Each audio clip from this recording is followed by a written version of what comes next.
Olá, turma, sejam todos bem-vindos à disciplina de Tecnologia das Construções 2. Eu sou o professor Renan Galvão, esse é o nosso nono encontro e a gente já está se encaminhando para o final da disciplina.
Olá, turma, sejam todos bem-vindos à disciplina de Tecnologia das Construções 2.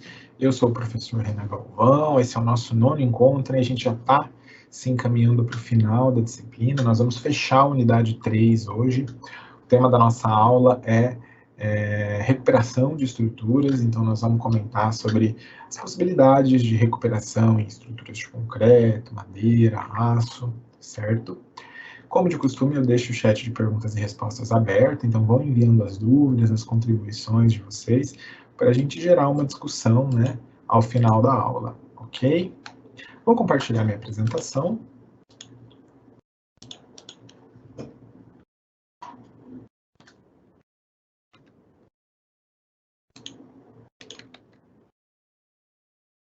Hoje, então, nós vamos conversar sobre manutenção e recuperação de estruturas.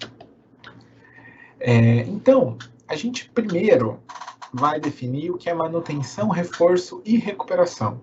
Porque, embora às vezes esses conceitos podem estar tudo embolado ali dentro de um mesmo grupo de atividades, eles têm definições bem diferentes, tá? Bem distintas. Então, a manutenção são as atividades no sentido, né, as ações, no sentido de prolongar a vida útil da edificação, de modo a atuar antes do surgimento dos problemas. Então, quando eu estou fazendo manutenção, eu não estou corrigindo problemas, tá? Eu estou atuando antes do surgimento desses problemas, tá? Com ações no sentido de prolongar a vida útil dessa minha edificação.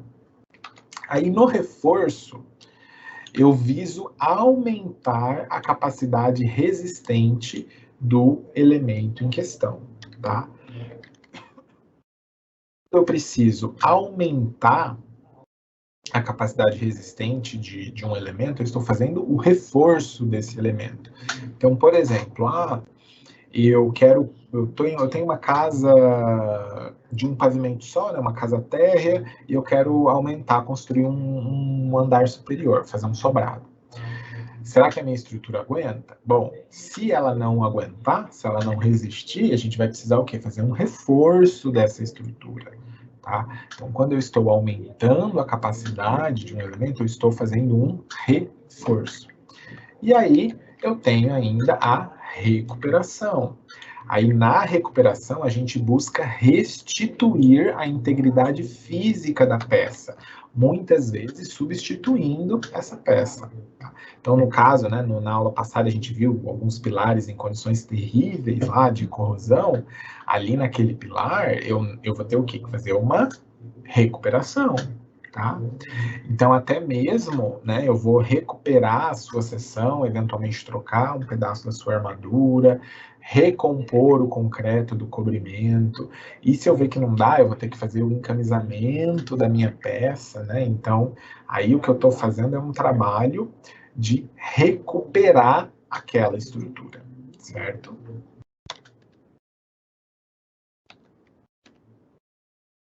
Nesse gráfico, a gente consegue enxergar muito bem a importância da manutenção na vida útil da peça, certo? Da minha estrutura, no caso, né?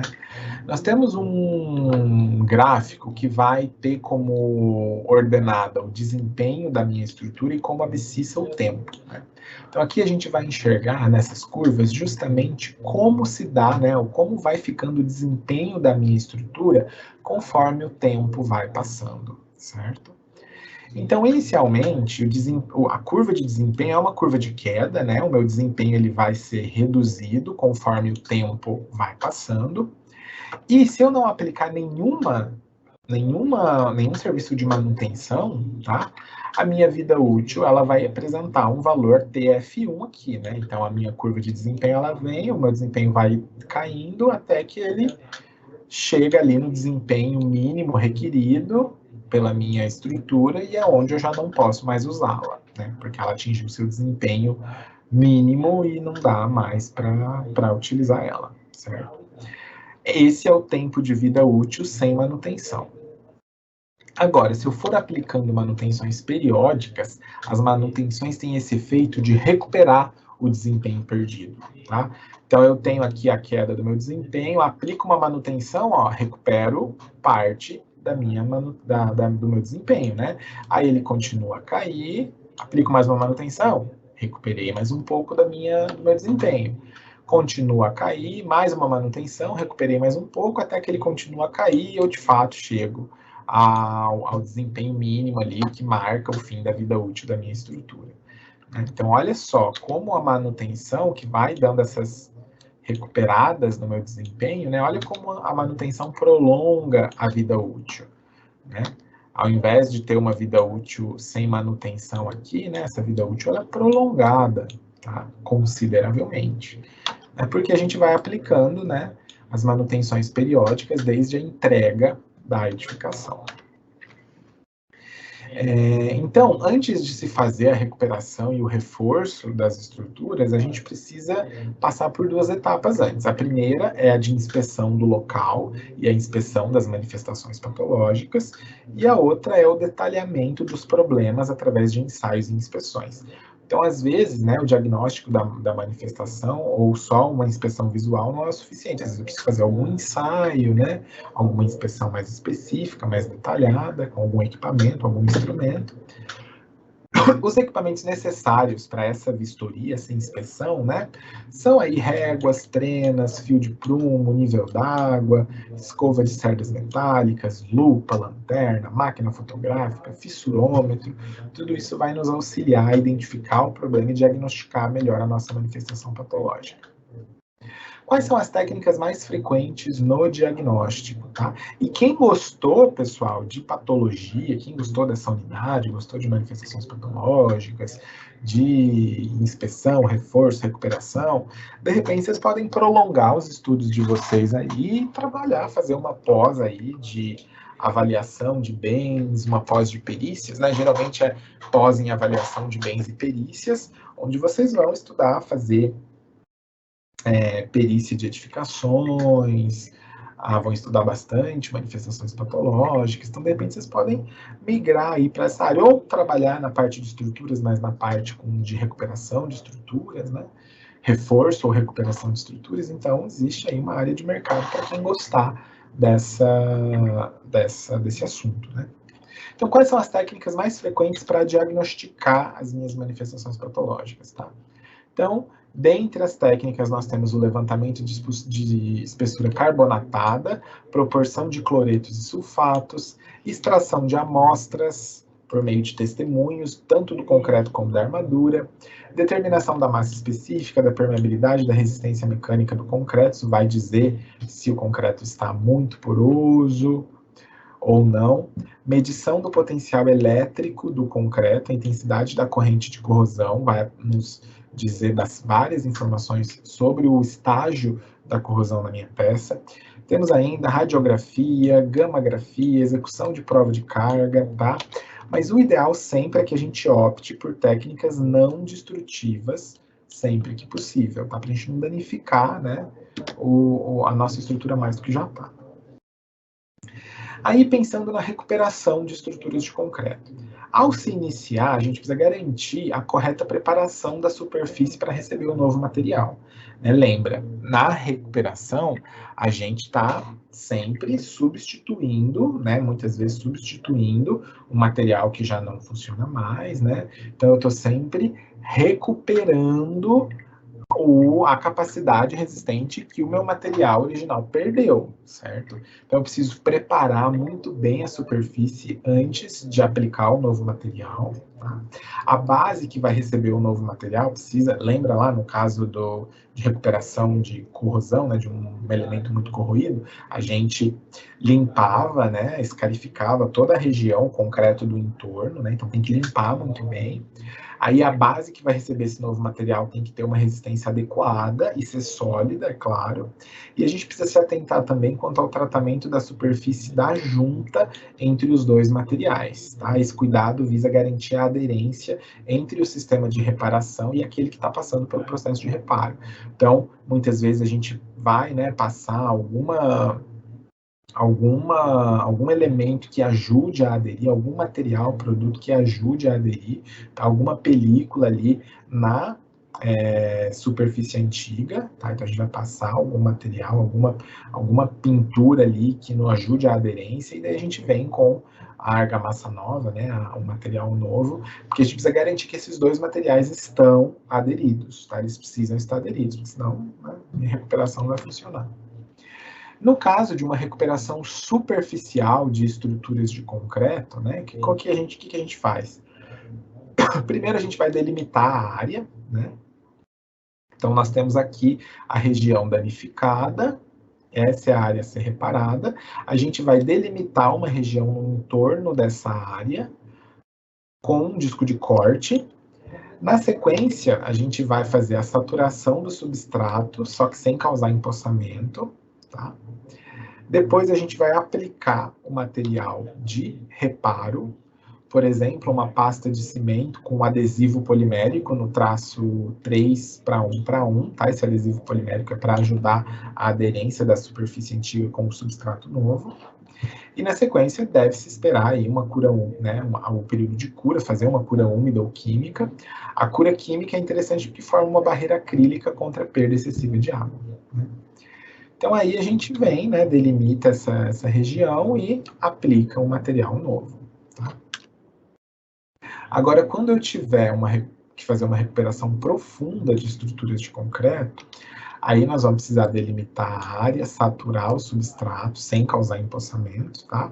E escarificar as laterais, certo? Aqui a gente vai precisar fazer uma escarificação de toda uma área para poder aplicar a minha argamassa de reparo, tá? Aí essa argamassa de reparo, como é uma recuperação profunda, a gente pode adotar uma pasta de cimento com adesivo polimérico com fibra de vidro, certo? E passar por uma cura úmida ou química também. Isso para recuperação, né, de estruturas de concreto, né? Eu estou tentando recuperar a sua capacidade de resistência. Agora, nós vamos trabalhar com algumas técnicas de reforço de estruturas, que é quando eu quero aumentar a sua capacidade resistente, certo? Nós temos como talvez o principal exemplo aí o encamisamento de elementos, que é basicamente o aumento da seção da peça de concreto, tá? É muito comum a gente ver encamisamento de pilar, por exemplo, né? A gente adiciona uma camada de aço na região tracionada, e aí o concreto a ser empregado pode ser o convencional, de alto desempenho, microconcreto, com silicativa, tá? Daí pode ser um concreto convencional ou algum de alto desempenho. E a gente vai, então, né, pegar o nosso elemento que vai ser reforçado, colocar a armadura no entorno desse elemento, delimitar, né, colocar a forma também e concretar esse reforço. Tá? Então, a gente está, de fato, aumentando a espessura do meu elemento. Se antes ele tinha uma determinada dimensão, eu vou aumentar a dimensão dessa peça, né? Fazendo aí, né, concretando toda uma camada no entorno do meu elemento e aumentando essa espessura, né, as dimensões da minha peça. Só que eu preciso ter um cuidado bem especial na ligação entre o material antigo e o novo, tá? Então é muito comum a gente escarificar ali, a fazer bastante ranhura no material antigo, tá? É muito comum, às vezes, a gente fazer um chapisco ali no material antigo para dar rugosidade, porque aí quando eu concretar, né, o concreto da região de encamisamento ali, com essa superfície bem grosseira, bem rugosa, eu garanto uma maior aderência entre esses dois materiais, tá bom? Então é muito importante garantir a aderência nesses materiais. O chapisco é muito comum para garantir essa aderência, né? Uma outra possibilidade é fazer a inserção de um perfil metálico chumbado à peça antiga. Então, né, eu posso ter uma peça de concreto, chumbar um perfil metálico, e aí eu tenho uma estrutura mista, né, aço e concreto, e o aço ele vai entrar com essa função de resistir às tensões. A solidarização se dará através de buchas expansivas ou resinas injetáveis. Além de perfis metálicos, eu posso inserir chapas metálicas que serão coladas externamente na seção, tá? Por meio de adesivos ou de parafusos autofixantes. O perfil metálico, eu posso chumbar a peça antiga, tá? E eu insiro, tá? O perfil metálico eu estou inserindo na minha peça de concreto, né? Já a chapa metálica eu estou colando externamente a minha seção, por meio de adesivo ou de parafusos autofixantes. Aqui eu vou alterar a seção de concreto na região do reforço, né? E as chapas vão atuar aumentando a resistência da peça ao momento fletor, a força cortante, aumentando a rigidez da peça, da mesma forma como o meu perfil metálico também vai ajudar aí no aumento dessa capacidade resistente. Uma outra possibilidade ainda para reforço de estruturas é o uso de polímeros reforçados com fibras de carbono, vidro ou aramidas, tá? É o PRF, é o polímero reforçado com fibras, ok? O interessante é que esse material não se deteriora diante da corrosão. Esse tipo de reforço de estruturas com polímeros reforçados com fibras, a gente ainda não tem uma norma brasileira sobre esse material, então quem trabalha com reforço com polímeros, ele utiliza normas estrangeiras, né, ou europeias ou americanas, mas é um material muito interessante de se trabalhar, porque esses polímeros nada mais é do que uma resina epóxi com, né, com fibras ali de carbono, de vidro ou aramida, é muito comum fibra de carbono, né? E aí esse material, você, na verdade, passa, é como se você estivesse pintando a sua estrutura, você passa uma faixa desse material, dessa resina, na sua estrutura, e esse material tem uma capacidade de resistência absurda, muito bom. Tá? Então são materiais que de fácil aplicação, você não tem que fazer intervenção na sua estrutura, você realmente só pinta, você passa algumas das faixas dessa resina, tá? Desse material. Ou você pode também, né, comprar esse tipo de polímero em uma chapa também, né, uma placa que você pode colar na sua estrutura. Tá? É um material muito interessante e eu acho que o futuro aí dessa área de reforço de estruturas vai ser com polímeros, com certeza. Tá? Vamos dar uma olhada em algumas imagens agora, né? Ó. Então aqui a gente tem o encamisamento da peça de concreto, né? Então originalmente nós tínhamos um pilar, aí a gente quer aumentar a seção desse pilar, nós vamos inserir toda a armadura externa, vou colocar as minhas formas e eu vou concretar, tá? O que eu estou buscando aqui é aumentar a seção do meu pilar. Aqui nessa segunda foto a gente tem um perfil metálico chumbado a peça de concreto, né? Então aqui a gente tinha o que me parece ser vigas, tá? E aí eu tô chumbando um perfil metálico nessas minhas peças de concreto. Aqui eu tenho reforço com fibra de carbono que eu falei para você, ó, tá vendo? É um material, é uma resina que você fortifica ela com fibras de carbono ou de vidro, de outro material, é como um carbono, tá? Fibra de carbono. E daí, ó, você pega esse material, ó, esse material tá aqui, ó, essa resina epóxi tá aqui, fortificada com fibras. E aí você passa, tá? Claro, vai ter um projeto, né, que vai dimensionar a largura dessas faixas e a quantidade dessas faixas, porque é um material caro, né? Mas você passa, tá vendo? Aqui a gente tem a laje, ó, com várias faixas de reforço com fibra de carbono. Aqui, ó, o pessoal aplicando. Então e funciona muito bem, aumenta muito a resistência, fantástico. Tá? Porque daí esse material ele vai se tensionar, só que a tração vai estar sendo, né, uma boa parcela dessa tração da minha laje, por exemplo, vai estar sendo absorvida, né, por esse material, por essa fibra de carbono. Ok? Muito legal mesmo, muito interessante. Se vocês tiverem interesse, pesquisem mais sobre esse assunto, viu? E aí, às vezes, né, se você preferir, você pode comprar esse reforço com fibra por meio de chapas, tá? Tem placas de reforço, tem esse material que você pode, né? Ó, esse material que você vai desenrolando e aplicando. Então, existem diversas formas comerciais de disponibilização desse material, tá? Ainda falando... Ah, não, agora a gente... Né, aqui a gente fecha o assunto de reforço, recuperação e estruturas de concreto, e agora a gente vai para a recuperação de estruturas de madeira. Tá?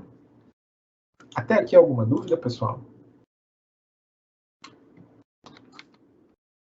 Deixa eu dar uma olhada lá no chat de perguntas e respostas.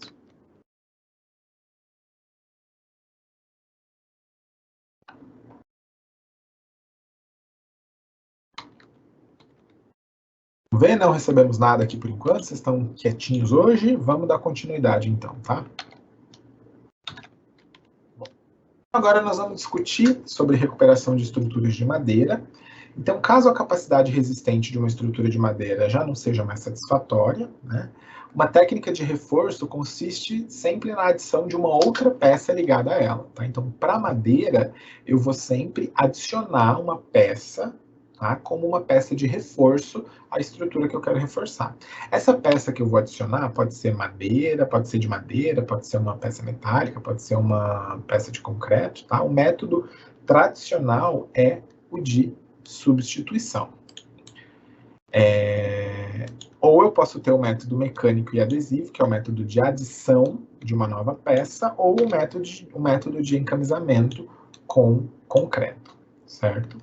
Então, no geral, né, na recuperação ou de estruturas, eu vou ter que sempre adicionar ou reforçar, né, aumentar a seção dessa peça para recuperar a sua capacidade resistente. Tá? Mas são todos trabalhos de recuperação, certo? Ou eu substituo a peça que está danificada, ou eu adiciono uma nova peça, tá? Chumbo ela, adesivo ela, peça antiga, ou reforço, faço um encamisamento de concreto na peça de madeira. Aqui, nós temos duas propostas principais para reforço de peças de madeira com chapas de aço. Eu posso inserir um perfil T, como essa primeira figura, ou eu posso colar uma chapa na base da madeira. Tá? Aqui, né, esses reforços com perfis e chapas é igual acontece no concreto. Tá? Então, aqui eu estou inserindo um perfil T e parafuso esse perfil na minha peça de madeira, eu posso colar uma chapa na base da minha viga de madeira, por exemplo. Bom, então para madeira é basicamente isso, tá? Ou a gente vai substituir a peça que está danificada, ou a gente vai adicionar uma peça nova, tá? Geralmente um perfil metálico ou uma chapa colada na base, ou eu posso fazer um encamisamento com concreto da peça. Agora, pensando na recuperação de estruturas metálicas, o principal problema aí das estruturas metálicas é, de fato, a corrosão, né? Quando eu tiver corrosão superficial, eu posso limpar a peça através de um jato de areia e aplicar uma pintura protetiva nova, só que é muito importante que eu limpe muito bem essa peça antes de aplicar uma pintura, porque senão o meu processo corrosivo vai continuar ali subsuperficialmente, né? Em caso de corrosões profundas, aí eu posso, né, se eu tiver perdido a área de seção, se a minha corrosão está muito avançada e eu perdi a área de seção no meu perfil, aí eu preciso fazer um reforço com soldagem de chapa de aço ou substituição da peça que perdeu a área por corrosão. Bom, em relação ainda à corrosão, né, é muito importante a gente sempre trabalhar no sentido de prevenção, aplicando tintas específicas anti-corrosão. Tá? Nós temos hoje em dia diversos produtos comerciais, diversas tintas que têm esse efeito anticorrosivo. Tá? Para ambientes pouco agressivos, nós podemos utilizar tintas à base de resinas alquídicas. Quando eu desejo uma maior performance contra a corrosão, a gente pode utilizar tintas à base de resinas epóxi. E eu ainda tenho as tintas à base de resinas de poliuretano que vão apresentar uma elevada resistência a agentes químicos. Tá? Então, se vocês forem aí em catálogos de produtores aí, de empresas que produzem tinturas, né, para edificações, vocês vão achar vários tipos de tintas para pintura anticorrosiva. Tanto para proteger concreto, quanto para proteger o aço, né? Tinturas para aço mesmo, para estruturas metálicas, tá? A gente precisa aplicar algum tipo de pintura anticorrosiva na minha estrutura metálica. Eu posso colocar os meus perfis lá e, mesmo que seja em aço galvanizado, né? Com o tempo ele vai acabar se corroendo. Então, o ideal é que a gente sempre proteja ao máximo a nossa estrutura. Em relação às responsabilidades aí de todos esses trabalhos de manutenção, recuperação e reforço, aos fornecedores sempre vai caber entregar os resultados do desempenho dos componentes que eles comercializam, certo? Você precisa exigir desses fornecedores.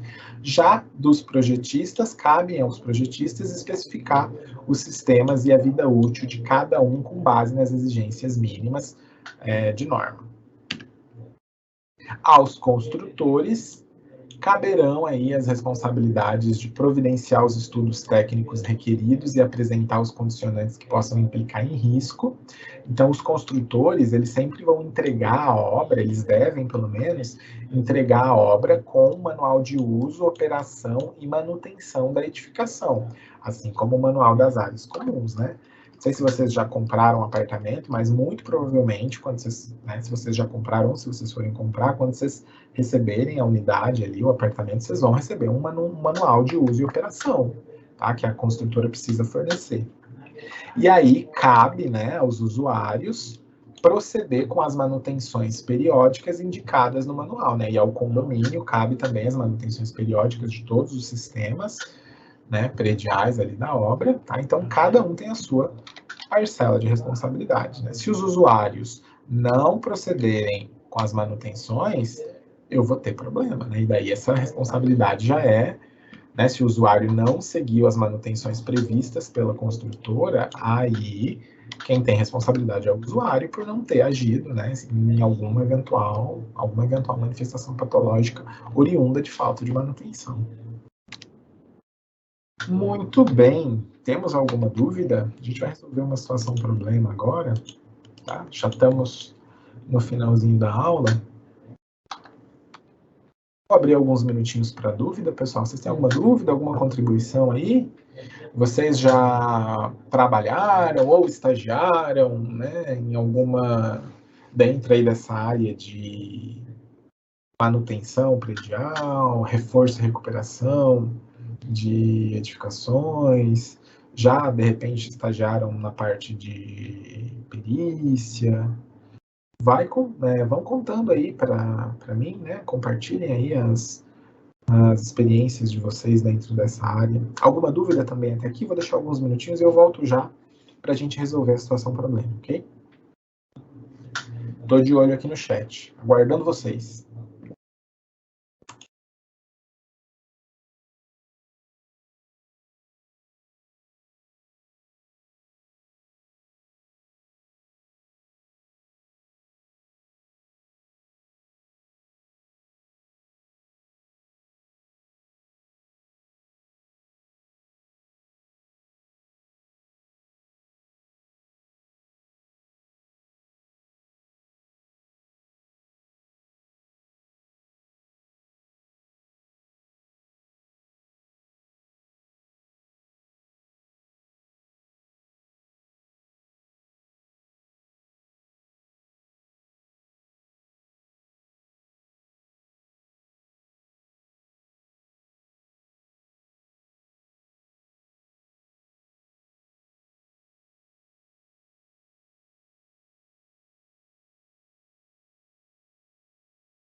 Pessoal, não recebemos nenhuma dúvida. Vamos voltar aqui então e resolver essa situação problema?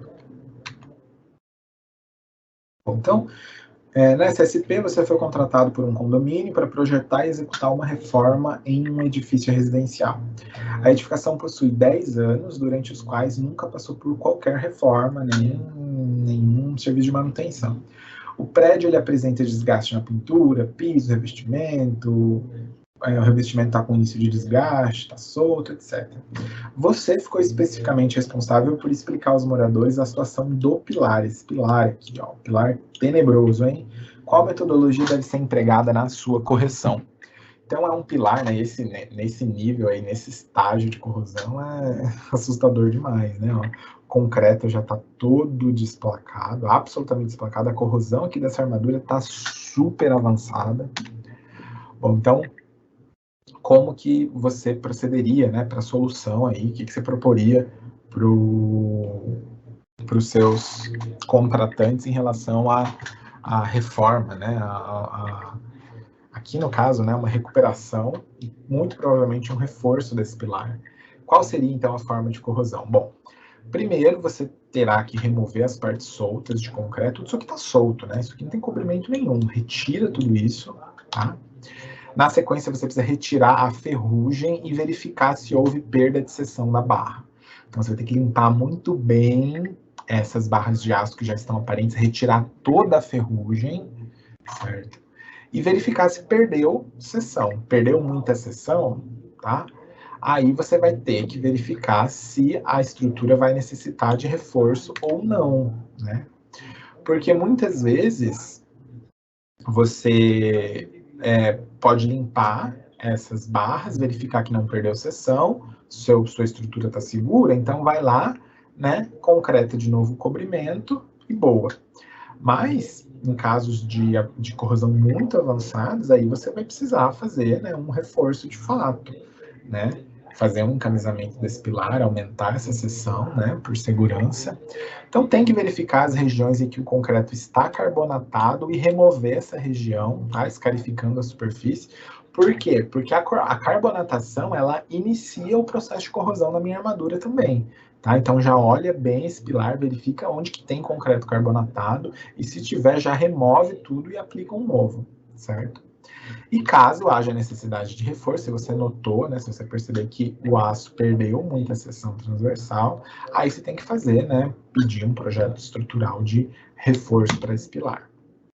Se você for aí se você for fazer o reforço estrutural, né, por encamisamento, por exemplo, aí você retira, né, do pilar todo o concreto carbonatado e toda a ferrugem da armadura antiga, né, e executa o encamisamento inserindo uma nova armadura por fora do meu pilar, tá? Passando um inibidor de corrosão nessa armadura nova, e aí vem com as formas e concreta o encaminhamento do pilar. Lembrando sempre que a superfície do pilar antigo aqui precisa ter uma rugosidade grande, tá? Então é muito comum a gente dar uma, né, chapiscar ali para aumentar a rugosidade nessa superfície, ou então escarificar o concreto dessa superfície. É importante deixar uma superfície bem rugosa para garantir que o material antigo está bem aderido ao material novo, né?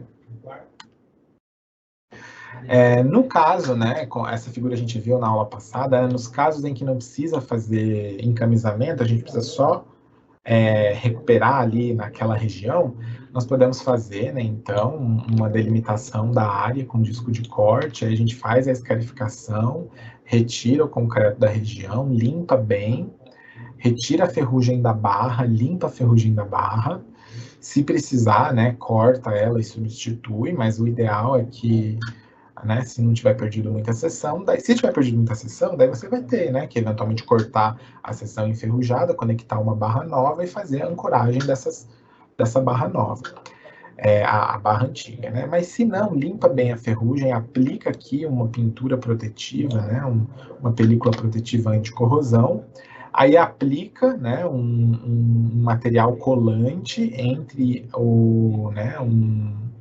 um material que sirva de aderente para a argamassa colante, aí fecha com essa argamassa nova e passa aí pelo processo de cura. como a gente descreveu nas etapas anteriores. Tá? É uma possibilidade também. Muito bem, pessoal. Então, agora nós temos os minutos finais para dúvidas, para as contribuições, tá? O conteúdo teórico acabou. Então, se, né, eu posso liberar vocês, já quem não tiver dúvida nenhuma, tá? Mas se quiser, fica aqui para o momento de dúvidas, que a gente pode receber as contribuições e as dúvidas dos alunos que vão ajudar aí no nosso diálogo. Então, eu vou abrir um tempinho, vou ficar de olho no chat de perguntas e respostas e eu volto já. Combinado, pessoal?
Pessoal, a gente recebeu uma dúvida aqui do Esdras Correia. Ele perguntou assim, professor, aquela manta de carbono é um material de fácil acesso?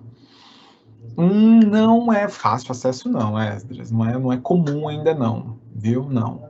A gente já tem no mercado nacional, assim, a gente já vai achar projetos dentro dessa área, você tem marcas que distribuem esse tipo de material.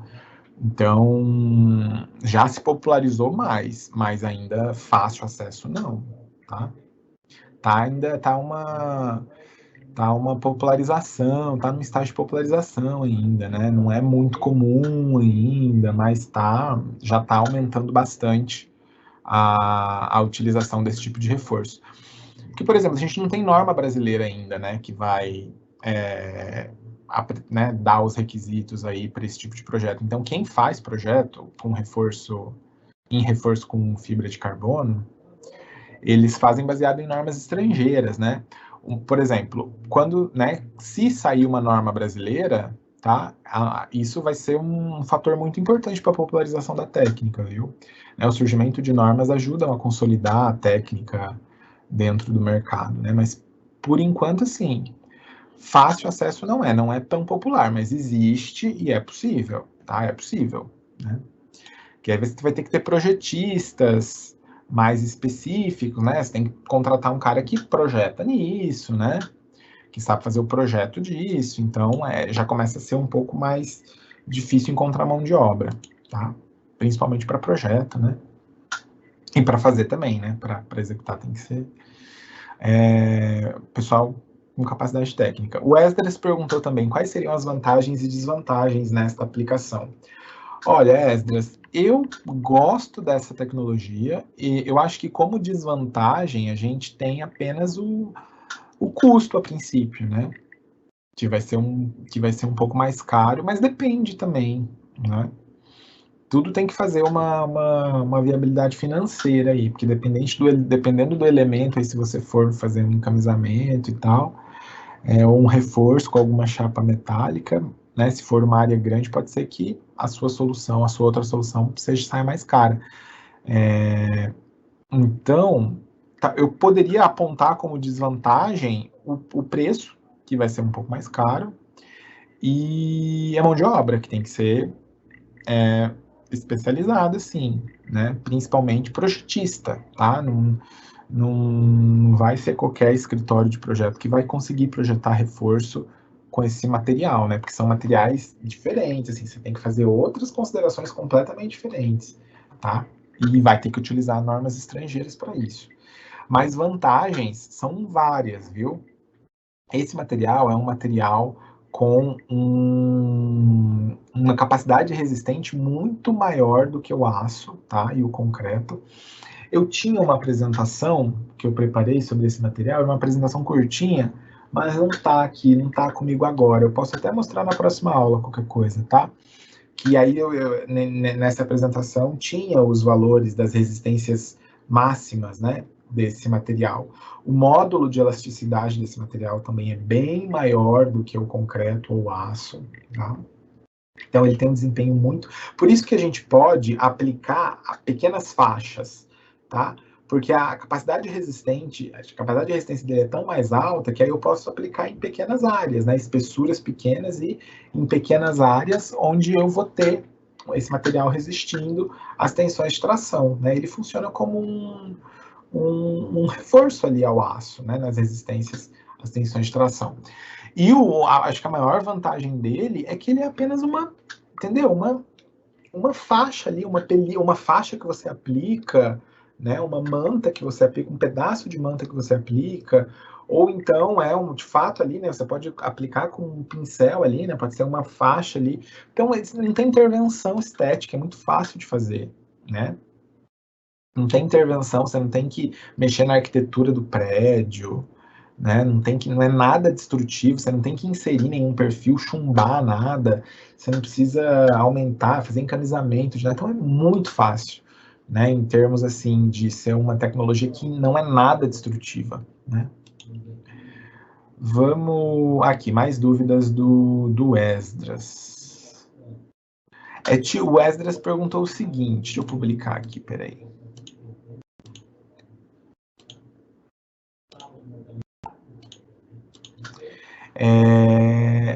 É tipo um produto que usam peças de carro de Fórmula 1 ou carros de corrida. E Esdras, aí não sei, hein? Se é. Não sei dizer se é, não. Eu vou ter que perguntar para um engenheiro mecânico aí que trabalha na indústria automotiva. Mas eventualmente pode ser, porque as fibras de carbono em si, elas são utilizadas em vários lugares, viu? Vários materiais são desenvolvidos com fibras de carbono para aumentar a resistência do material, né? Inclusive concretos, tá? Existem concretos que são reforçados com fibras, né? Com fibras de vidro, eventualmente com fibras de carbono, né? Então a fibra em si, né? A fibra de carbono, ela entra como um material de reforço, tá? Para vários tipos de materiais, inclusive para o concreto, tá? Mas aqui específico, né? Esse reforço com fibra de carbono é a aplicação dessa manta, que é uma resina, uma espécie de resina epóxi. Você dilui a fibra dentro dessa resina, tá? Então é um material compósito, tá? Vai ter essa resina epóxi, vai ter as minhas fibras de carbono dissolvidas nesse meio, e aí esse meio você aplica, tá? Você pode aplicar diretamente, ou você pode comprar esse material, né? Um rolinho de manta que você aplica, ou uma plaquinha, tá? Pode ser em placa que você vai aplicar, aí vai depender de como você encontrou comercialmente disponível, tá? Vamos ver. Aí acho que é isso. As dúvidas do Esdras. Por nada, Esdras, muito obrigado pelo elogio, viu? Fico lisonjeado. E de fato, é agilidade, é o que você comentou, né? Dá uma agilidade no serviço. Sim, é rápido a execução, é ágil, e você não precisa destruir nada, nem chumbar nada. Eu acho que essa é a grande vantagem, sabe? É a questão de intervenção ali na estrutura que é mínima, tá? Isso é muito positivo. Eu vou ver se eu trago na próxima aula e a gente passa, porque daí lá vai ter essas informações de resistência dos polímeros.